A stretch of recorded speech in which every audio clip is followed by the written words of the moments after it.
If I don't see a story, it's probably going to get deleted because if I don't see story, what is there for people to connect to in my photographs?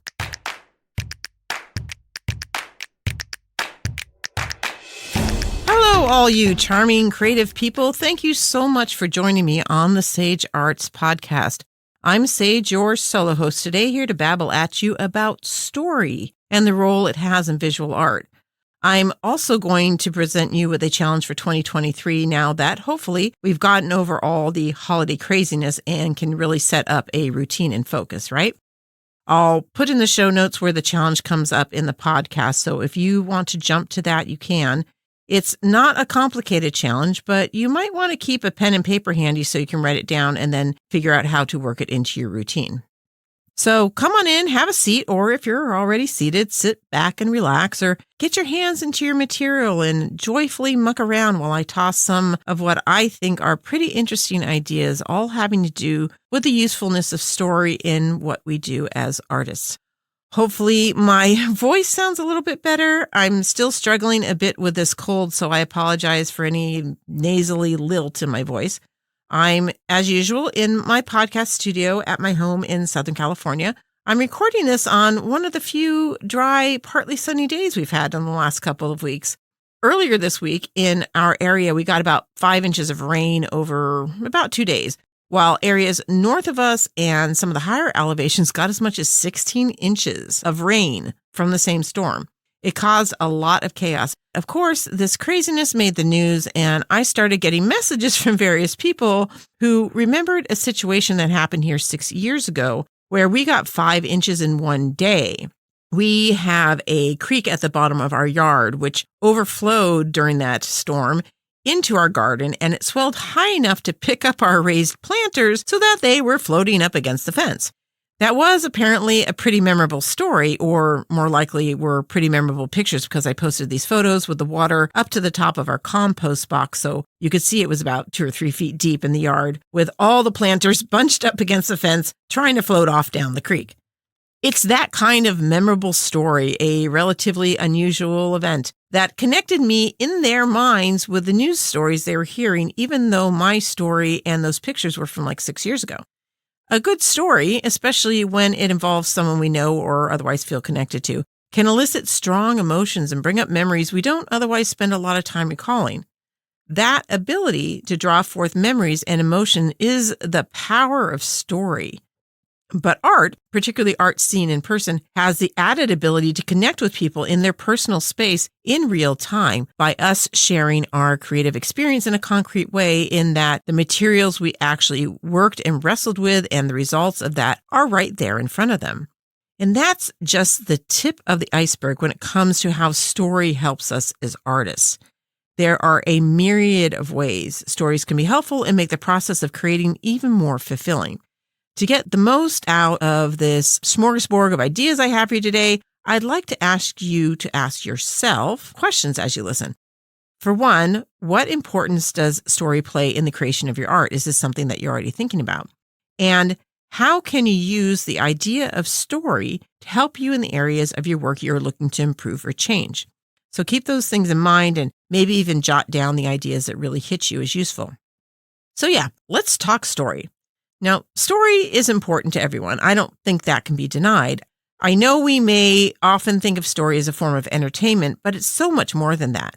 It's really integral in the fabric of our lives as a society. I mean, the news you watch in the morning, those are stories. They're even called news stories, but they're considered informational more than entertainment, although it can get rather entertaining at times, so definitely stories there. When we talk about what we did over the weekend or on vacation, we're also telling stories. Gossip is storytelling, complete with embellishments and all kinds of drama.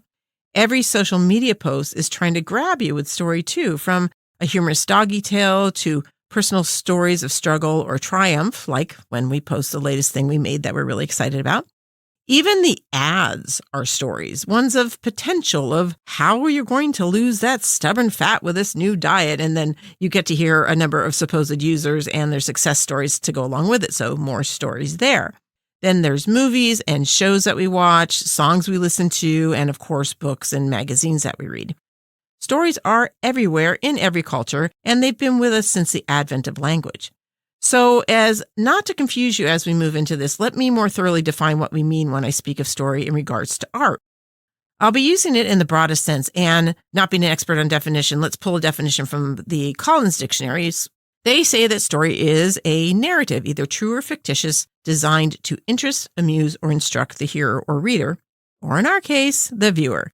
So we're really talking about communication with other people that relays something of our experience, our understanding, or our view of life. We're not necessarily talking about something with plot or conflict or character development or even a moral to the story. We're just talking about the things that we relate to others to share our life and what interests us. I think we are all creating stories all the time. It is so automatic, most of us don't even realize we're doing it, but we need them. They add richness and color to our lives. I think considering story as you create can do the same for you, for your art, and for your life as an artist. Much like intention, which I talked about in episode 1, stories give your work grounding and guidance as you create, if you're aware of it, but it goes beyond that. Story, whether it's detailed or ambiguous, personal or whimsical, plotted or plotless, whatever vestige of a story your work has, that can become the avenue through which the viewer, and perhaps your buyer, finds the connection that draws them to it. Because you see, people don't buy your work just for the visual draw, but because it is a voyeuristic insight into another person, into you, the artist. It hints at how you think, how you see the world, what captivates you, and what excites you so much that you want to share it with others. These hints are more than just vague ideas like, well, she seems to like orange, or he must like horses. These hints are stories, vestigial perhaps, but your viewer will come up with stories regardless, maybe even rather unconsciously. But if the work doesn't suggest story to them in the first place, it's hard to see how it's going to connect for them. This connecting I'm referring to is, yes, rooted in the origin of our individual aesthetics, those things that we see as attractive and alluring, what draws us, which isn't always beauty, mind you. Why do we like different types of things? Why is one object seen to be of astounding beauty to one person and not worth a second glance to someone else? Yes, it's because we have preferences, but where do these preferences come from? Largely, they come from our experiences, right? The interactions and encounters we've had, the challenges we've overcome or haven't overcome. These are our stories. So when we respond to the aesthetics of a piece, we are filtering it through the stories of our experiences and our learned understanding of the world, right? And this is why story in art is so essential, even when it isn't upfront and apparent. Now, note that last line, when it isn't always upfront and apparent. Because I would say that most of the artists these days are not telling an obvious and apparent story with their art, and I don't think they necessarily should. There are those for whom story is everything and they want to convey it quite clearly, but others just want to capture the essence of an experience, a bit of the story from their lives. For instance, Jackson Pollock's drip paintings were created as an expression of his state of being in the moment, a transfer of energy, the energy of his passion in particular, directed into the paint itself. The work Autumn Rhythm, and you can Google this painting or go to the Instagram page, I'll post it on the podcast Instagram page, was created at a point in his career where his mastery of the technique was at its peak, and it seems he could feel that and was channeling it into the way he directed the paint. It has all this organic, swirly energy within a fairly limited color palette of beigey browns, blacks, and whites. He originally titled it just Number 30, but later changed it to Autumn Rhythm in order to better direct the viewer and thus the story of what he thinks he channeled, that being the rhythm of nature represented in the swirls and drips, along with the specific season represented in the color palette he chose. Our sense of what story that painting has to tell may have nothing to do with the seasons, and if he had left it as Number 30, we would not have had even that little bit of direction. But if you connect with the work, it will most likely be because the Russian energy of the way he laid the paint and our association with the limited color palette connects to a story or stories of our own immersion in such feelings and experiences. Maybe the painting reminds you of splashing around in the mud as a kid, or maybe it brings up a story of speeding through a late season countryside in a convertible and the long drips remind you of the feeling of the wind in your hair. In work like this, there's an immense amount of space for the viewer to insert their own stories, But they connect with the artist because the story the artist had in mind made the work cohesive and the story directed just enough for us to create or relive our own full story within it. On the other hand, take Picasso's Guernica, depicting the bombing of the Basque town by that name in 1937 during the Spanish Civil War. If you haven't seen this or don't recall it, it's filled with screaming figures, including a dying horse, a mutilated soldier, and a woman holding a dead baby. Picasso is not hinting at the story here, but is slamming us with his despair and outrage over the barbaric order to bomb a civilian town populated mostly at the time by women and children because the men were away fighting. So this is the town's story, the story of an atrocity that Picasso felt so strongly about. He used a mural commission job for the Spanish government, which I'm guessing expected something different, to create this huge and unforgettable image so it would undeniably loom over the viewer and, I'm sure he hoped, over the country. It's also colorless, just black and white and gray, which is an easily understood metaphor for the misery created by the callousness of the Nazi German bombers and the Spanish nationalists who ordered the bombing. Now, the viewer isn't necessarily going to know these details, although now you do, so hopefully that adds to the impact of the work for you. But the story of pain and tragedy is undeniable. Still, there's room for the viewer to insert their own story. In this case, probably their own remembrance of pain and injustice, whether it was a personal experience or a specific story they heard or witnessed. So works can leave us feeling like we've just re-experienced our own stories. And that's the magic of storytelling, visual or otherwise, isn't it? But as you see, the work can be wide open for the viewer to insert story or have a very specific story, but the viewer is still going to take part in the interpretation of it. The insertion of the viewer's personal stories, consciously or unconsciously, is at the root of the connection the observer can have to your work and your art if you insert story in some form.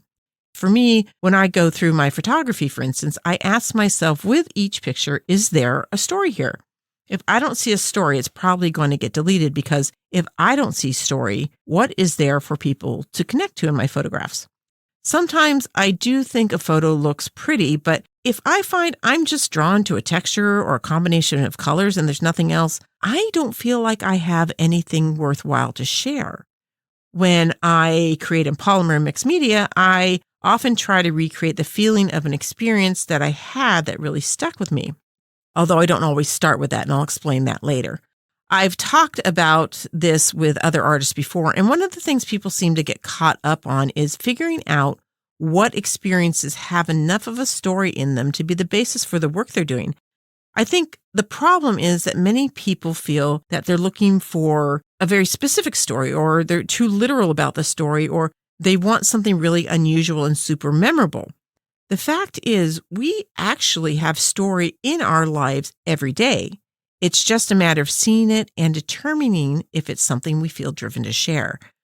I was listening to a podcast not too long ago, a podcast about podcasting of all things, called Step by Step Podcasting. The host, Sarah Michatel, brought in a professional storyteller. His name is Matthew Dicks, Dicks, if you want to look him up. And he has this interesting project that he challenges himself with all the time. He calls it Homework for Life. And at the end of every day, he writes down a story from his experiences that day. So he goes through his day aware that he's going to have to write something down when the day is over, which keeps him on high alert for story all the time. I thought that was really cool. And I've been doing it myself now, diligently, at least from the beginning of the year.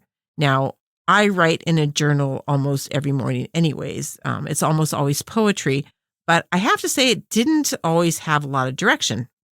Quite often, I'd just wake up and the first sentence that came to my mind, I'd write it down and I'd see what it would suggest, and then I tried to build the poem off of that. Now that I'm thinking about story, I wake up and think about the day before and what story or what special experience, no matter how small, really stood out to me. It's been super eye-opening to think back about an ordinary day full of work and grocery shopping, laundry, workouts, cooking dinner, whatever, and to try to find that one thing that really struck me, that brought out the childlike wonder in me, that made me realize something about my life or the world around me.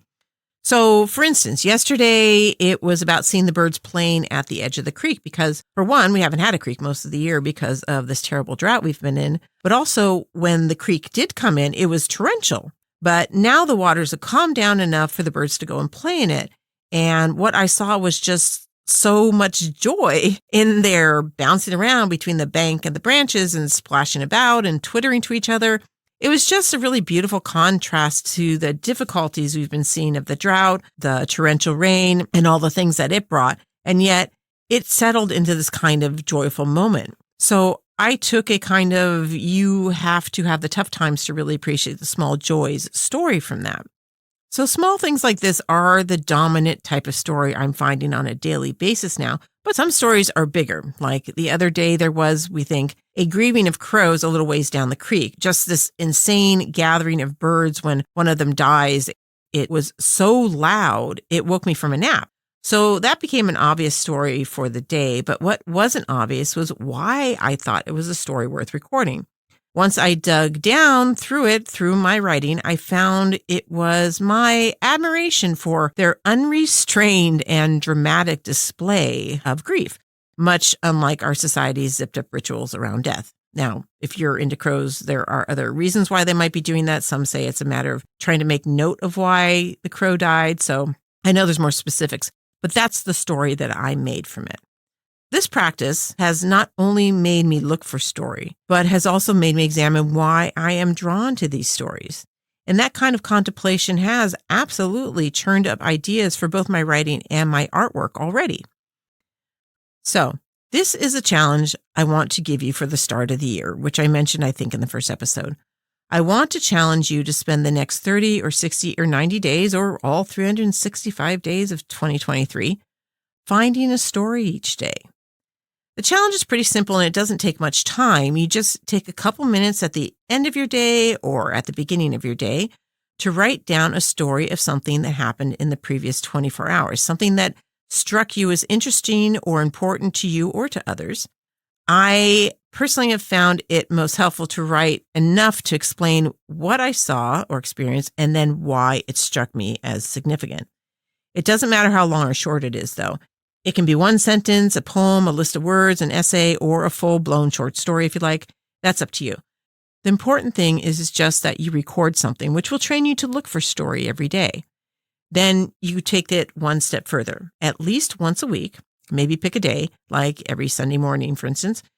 Use these stories as a source of inspiration for your visual art and create a piece that uses the story as a jumping off point, at least as the first spark of inspiration. So, if you're up for this challenge, take a moment right now and write down your specific parameters for the challenge. 1. How long will you attempt this challenge? Will you do the 30 days, 60 days, 90 days where you spent the whole year on it? So write that down. 2. When will you record the story?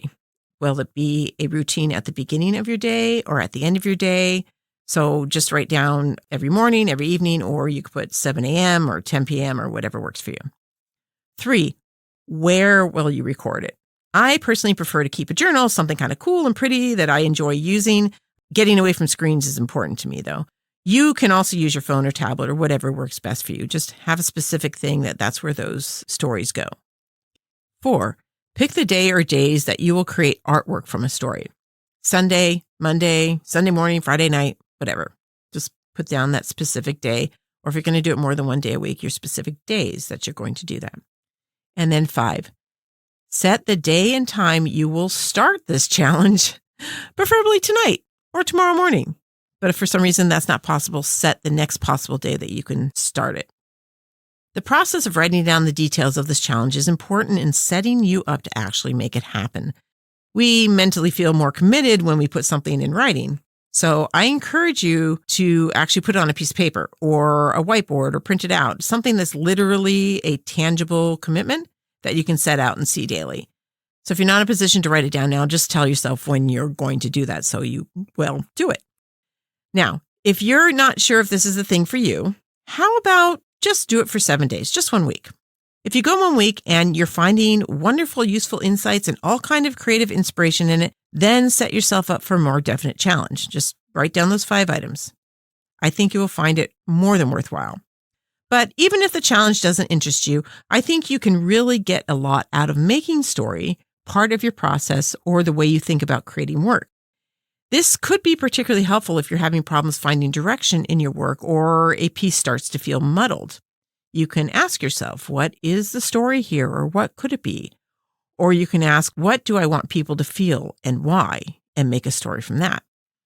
I understand that this approach isn't going to be for everyone. Some people don't want to be that conscious of their purpose or thoughts while creating, and that's fine. But chances are your unconscious mind is trying to spin stories even as you try to give it free rein. Our brains are always trying to put order to things, and story is one of the key ways we do that. What I'm mostly pushing is that you look for story, and if you just want to let it marinate in your mind and see what your unconscious self does with it, great. It's just a sure way to feed your muse. You can also use this insight to not just help you in making art, but to better enjoy and appreciate art. Every explanation of every piece of art in the entire world will include story. I mean, can you imagine a plaque talking about a work of art you're viewing, not telling you its story, like what it's about or what the artist was trying to accomplish? You read the plaque because you are looking for that story. So when you're viewing a piece that you are drawn to but don't know why, you can ask yourself where the story is in it, in what you see. And keep in mind, you're not trying to find a right answer. You're not trying to find what the artist was trying to do. It's about asking yourself what you see in the work, what you're pulling from it. It's like looking at clouds and deciding that one's a horse and the other looks like a whale, but your friend sees it as a table in a train. They're both legitimate observations. You see what matters to you, and that can help you define and appreciate the connection you're having with that work of art. The last thing I'll touch upon having to do with story and art is one of the first things I mentioned. Having story in mind while creating can guide the choices you make in your work to keep the design cohesive.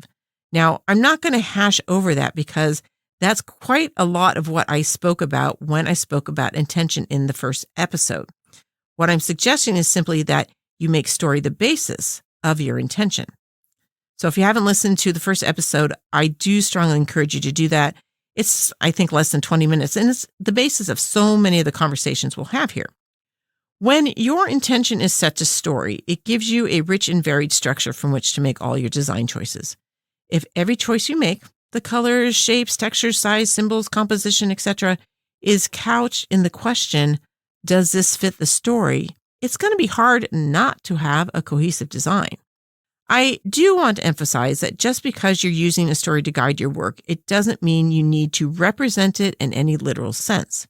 Pollock's Autumn Rhythm had no leaves or trees or anything else that would usually symbolize fall to us, but that was still the story that either guided his hand or was suggested to him out of the unconscious efforts he made while painting.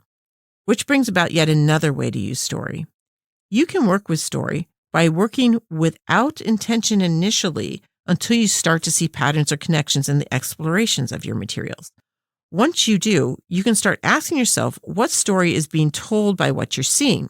This is actually how I prefer to create my visual work, especially with polymer. I don't usually sit down with a specific idea. It's more the shapes or textures that I want to recreate. In the process of exploring the possibilities of those things, I start to see suggestions in the patterns, shapes, or colors I'm playing with. A little warning though, you may want to prepare yourself for tossing out a lot of exploratory work if you do it this way. Most of the things I create while exploring don't themselves become anything because I find story in it, and then I want to start from the beginning to ensure that all the choices I make feed that story.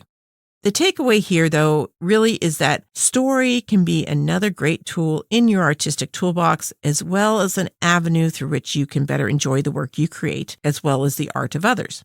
It also gives you the ideas and words to explain what you're doing to those around you who are curious about your process or the meaning behind your work. Your work doesn't have to be intellectualized, but I think it adds to the joy of the connection you have with other people when you can explain some of the story behind the work that you did. It also, by the way, can help you name the work if naming is part of your process. There's just so much to story and what it can do for you as an artist and a lover of art. So what do you say? Are you up for placing story in a more prominent position in your creative life? If you are at all into this, I hope you'll try the challenge. Find a story in your life every day. Write it down at the end of the day or first thing in the morning. If nothing else, you'll have a journal of little stories from which to draw inspiration for your artwork when you get stumped at some future point in time. However, I do think you'll find you'll start seeing story in all kinds of things, including in the work that you do, and I think it will really enrich your process and maybe even take you in a new and wonderful direction at some point. So I'm going to leave you with that for today. If you have some of your own thoughts, please do reach out with comments, criticisms, your own wonderful stories, or whatever it is you'd like to share with me. Go to the contact page on www.thesagearts.com to send me an email or use the red button in the lower right-hand corner to leave a voicemail. I also encourage you to join me on Instagram or Facebook on the Sage Arts Podcast page. That's facebook.com/the Sage Arts Podcast or Instagram.com/the Sage Arts Podcast. That's all one word. If you are enjoying these episodes and are finding value for yourself and your art and what I'm doing here, consider sending support and encouragement through my Buy Me a Coffee page, where you can send a little one-time contribution. It's just as little as $4.